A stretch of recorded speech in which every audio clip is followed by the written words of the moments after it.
Familia moja iliondokewa na msimamizi wa nyumba. Baba alifariki. Nyumba walokuwa wakikaa ni nyumba ya urathi.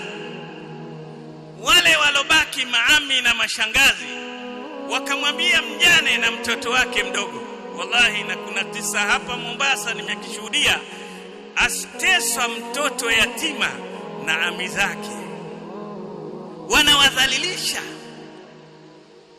Hii kesi iko kotini, na hawa maami unaona wanawadhalilisha hawa, wana uwezo mkubwa, wana mali, lakini tena kwa bahati mbaya mmoja katika wale watoto yatima ana maradhi ya moyo.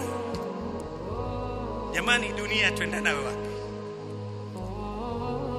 Alipofariki yule, wale ndugu wakubwa wakamwambia yule mjane, mumeo bwana alikuwa hana mchango wote katika kuitengeneza hii nyumba, tuliirithi, lakini kila mmoja ametengeneza sehemu yake.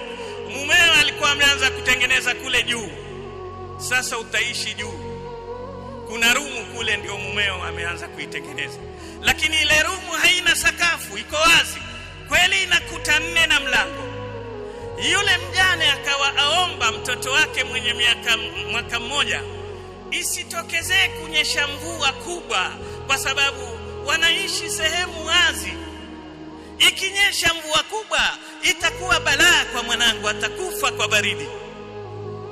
Na alhamdulillah kwa miaka 4 mvua kubwa haikunyesha, ni mvua kawaida ndogo ndogo tu. Lakini siku moja ikamiminika mvua mpaka wanatetemeka mama na mtoto.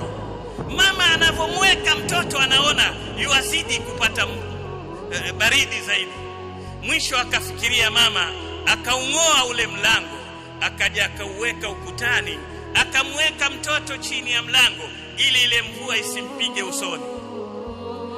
Mama anamwangalia mtoto wake anapotikisika kwa huzuni kubwa, lakini yule mtoto alisema maneno ambayo ndiyo lengo la hotuba yetu ya leo.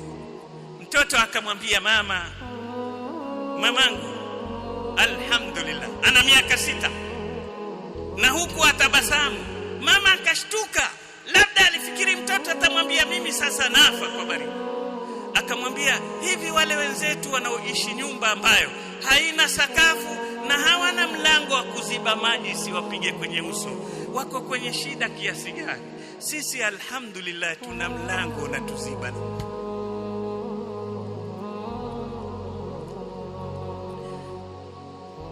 Makusudi